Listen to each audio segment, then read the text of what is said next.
Mumbai railway प्रवासी संघटनेचे उपाध्यक्ष सिद्धेश देसाई आपल्यासोबत आहेत. सर, काय सांगाल आजचा जो अपघात घडलेला आहे, नेमकं प्रवासी संघटना म्हणून तुम्ही त्या अपघाताकडे कसं पाहता? नेमकं काय झालेल्याची माहिती रेल्वे प्रशासनाकडनं तुम्हाला मिळाली? खरं म्हणजे सकाळी 9:30 वाजता हा अपघात झाला आणि काही प्रवाशांनी आम्हाला माहिती दिली. ती आम्ही लगेचच रेल्वेलासुद्धा कळवले आणि त्याच्याबद्दल आम्ही माहिती घेण्याचा प्रयत्न करत होतो. दुर्दैवाने नक्की किती जण पडले आहेत, नक्की कशामुळे झालं ह्याच्याबद्दलची खरी माहिती कोणालाच नाही अजूनपर्यंत मिळालेली आहे. आणि हेच आम्ही कित्येक वेळा सांगतो की जे दुर्लक्ष आहे हे आज तुम्ही बघाल तर आज ते प्रमाणित होतं की मुंबईकरांच्या लोकल रेल्वे प्रवासी जे आहेत त्यांच्याकडे प्रशासनाचं किती मोठं दुर्लक्ष होत आहे. आज जी घटना झाली ही आजची जरी घटना असली तरी ह्याबद्दल आम्ही कित्येक वेळा प्रशासनाला माहिती दिलेली होती. त्याच्यानंतर काही महिन्यांपूर्वी आम्ही ही पण माहिती दिली होती की इकडे अतिगर्दीमुळे जो कर्व आहे कळव्याच्या नंतर तिकडे रेल्वे झुकते आहे म्हणून आणि ह्याच्यामुळे अपघात होऊ शकतो ही सुद्धा आम्ही माहिती दिली होती त्यांना. पण दुर्दैवाने आम्ही एवढे वर्ष माहिती देऊनसुद्धा आम्ही ते सगळं करूनसुद्धा रेल्वे प्रशासनाने फक्त इकडे दुर्लक्ष केलेलं आहे. ह्या बाबतीत त्याच्यामध्ये काही त्यांनी दुसरे पर्याय त्यांनी दिलेले नाही आहेत. कळवा ऐरोलीसारखा अत्यंत महत्त्वाचा प्रकल्प आज यांनी ठप्प करून ठेवलेला आहे. ह्याच्यावर सुद्धा ते अधिकारी काही बोलत नाही आहेत. त्याच्यानंतर जो नवीन ट्रॅक झाला ठाणे दिवामधला 5वा 6वा जे 2 ट्रॅक एक्स्ट्रा ॲडिशनल झाले तेव्हासुद्धा आम्ही त्यांच्याकडे मागणी केली होती आणि ती मागणी मान्यसुद्धा झाली होती. पंतप्रधान साहेबांनी त्यांच्या अध्यक्षीय भाषणामध्ये ही माहितीसुद्धा दिली होती की 110च्या वरती लोकल वाढतील म्हणून. तरीसुद्धा तेव्हाच्या DRMनी हा निर्णय बाजूला ठेवून जे ट्रॅक आज मुंबईकरांसाठी लोकलसाठी ठेवलेले आहेत तिकडेसुद्धा त्यांनी मेल एक्सप्रेस चालवायला चालू केली.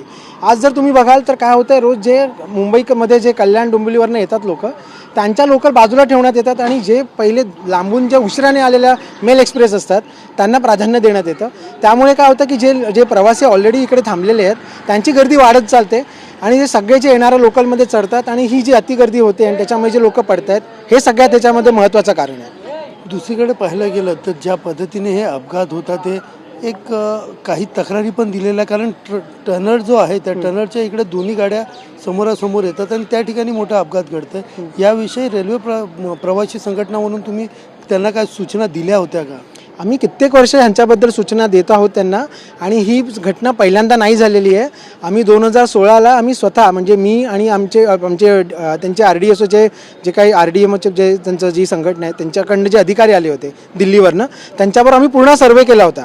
तेव्हासुद्धा अशीच घटना झाली होती. तेव्हा 6-7 जण पडले होते आणि तेव्हासुद्धा आम्ही पूर्ण त्याच्यावर आम्ही सर्वे करून त्यांना सांगितलं होतं की इकडे जे घडतं आहे त्याच्यामागे अतिगर्दी हे कारण आहे आणि अतिगर्दी जर टाळायची असेल तर सगळ्यात पहिले तर इकडे जास्त सेवा चालू कराव्या लागतील. त्यासाठी तेव्हा आम्हाला कारण सांगितलं होतं की जेव्हा ठाणे दिवा पूर्ण होईल तेव्हा आम्ही इकडनं लोकल वाढवू. दुर्दैवाने ते पण नाही झालं.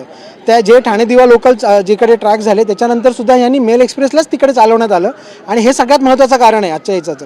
आणि हे जे निर्णय ज्यांनी घेतला DRM ॲक्च्युली ह्यासाठी कारणीभूत आहेत हे स्पष्ट होतं आहे. तरीसुद्धा जर दुसरे कोण अधिकारी असतील तर त्यांच्यावर तात्काळ कारवाई झाली पाहिजे. संध्याकाळी VTला जात आहोत अधिकाऱ्यांची भेट घ्यायला आणि तरीसुद्धा हे निर्णय जर घेऊन तात्काळ त्यांनी हे जे मेल एक्सप्रेस जात आहेत ज्या ट्रॅकवरनं लोकल चालायला पाहिजे ते थांबवलं नाही. आणि जर त्यांनी बाकीचे जे आम्ही त्यांना सुधारणा सांगितलेल्या आहेत की एकतर रेल्वे मेट्रोसारखं जे त्यांच्याकडे हे असावं एक्झिट आणि इंटरचं, त्याच्यानंतर जे दरवाजे आहेत लोकलसाठी त्यासुद्धा आम्ही त्यांना सांगितलं होतं की सध्याच्या लोकल बदलण्याची त्यासाठी गरज नाही आहे. आज जे लोखंडाचे दरवाजे त्याच्याऐवजी जर ॲल्युमिनियम किंवा दुसऱ्या कुठचे जे स्टेनलेस स्टीलचे जर त्यांनी डिझाईन केली आहे तर त्याच्यामुळे जे हलके असल्यामुळे जर ते उघड बंद करणं सोपं जाईल आणि जर त्यांनी गर्दी नियंत्रणात आणली, जर त्यांनी एक्झिटलाच आज काय होतं की अनेक गर्दुल्लेसुद्धा रेल्वेच्या परिसरात फिरतात त्यांच्यावर कोणाचंच नियंत्रण नाही आहे. ठाण्याला त्यांनी 80 लाखाची मशीन लावली बॅग चेक करायला, तीसुद्धा गायब झालेली आहे. आता दुसरीकडे पाहायला गेलं तर ती बॅगेला बॅग लागली अशा प्रकारचं रेल्वे प्रशासनाचं उत्तर आहे. काय सांगाल, नेमकं काय कारण तुम्हाला माहिती पडलं? हे बघा, बॅगला बॅग लावून जर मुंबईकर पडत असते ना तर हे आजच का पडले? रोज ह्याच संख्येने एवढेच प्रवासी रोज प्रवास करतात. पण आज जे घडलेलं आहे त्याचं कारण शोधण्याची गरज आहे रेल्वे प्रशासनाला सुद्धा. आणि ती आम्ही अशी नाही मागणी करतो की आम्हाला 1 तासात उत्तर पाहिजे, त्यांनी वेळ घ्यावा. पण हे जे अतिगर्दी आहे हे 100% त्याचं कारण आहे. हे आमचं जे आम्ही गेले 15-20 वर्ष काम करतो त्याच्यावरून आम्ही सांगू शकतो. दुसरं म्हणजे हे पुन्हा न होण्याची गॅरंटी काय आहे त्याबद्दलसुद्धा रेल्वे प्रशासनाने तात्काळ प्रतिक्रिया देणं गरजेचं आहे. तिसरं म्हणजे दिल्लीचे जे अधिकारी आहेत त्यांनी जे मध्ये जे मुंबईच्या बद्दल निर्णय घेत आहेत त्याच्याबद्दल हस्तक्षेप त्यांनी बंद करावा. मुंबईचे जे निर्णय आहेत ते मुंबई लेवललाच झाले पाहिजेत. त्याच्यानंतर मुंबईसाठी जे वेगळं प्राधिकरण असावं ज्याच्यामध्ये जे सगळं जे काही निर्णय आहेत ते व्हावेत. कळवा ऐरोली, कारण हा जो परिसर आहे त्याच्यामध्ये कळवा ऐरोली अत्यंत महत्त्वाचा प्रकल्प गेले कित्येक वर्ष रखडवलेला आहे. आज बरेच अधिकारी बरेच मंत्रीसुद्धा इकडे आलेले आहेत. त्यांना तुम्ही हा प्रश्न विचारा, का हा एवढा महत्त्वाचा प्रकल्प जो 35 लाख जर रोज प्रवासी प्रवास करत आहेत त्यांच्यासाठी जर तो सुद्धा जर रखडवण्यात येतो आणि बाकीचे प्रकल्प तुमचे कसे पूर्ण होतात.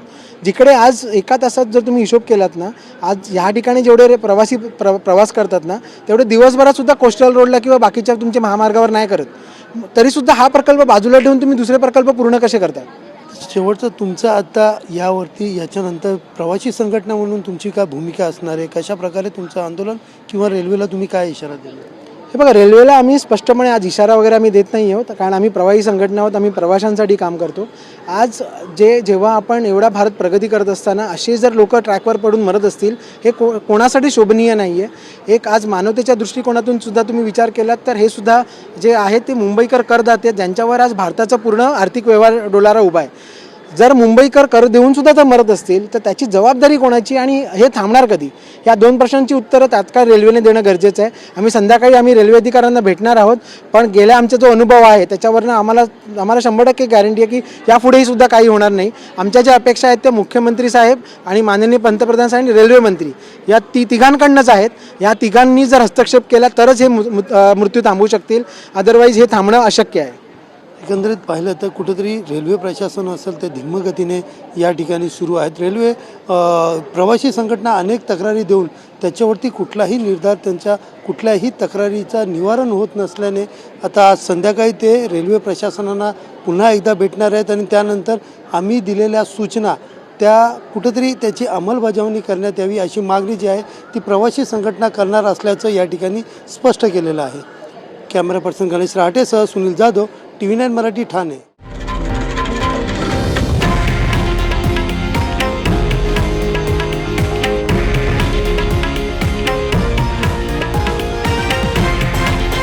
हे आहे देशातील नंबर 1 न्यूज नेटवर्क आणि आपण पाहत आहात TV9 मराठी, एकमेव.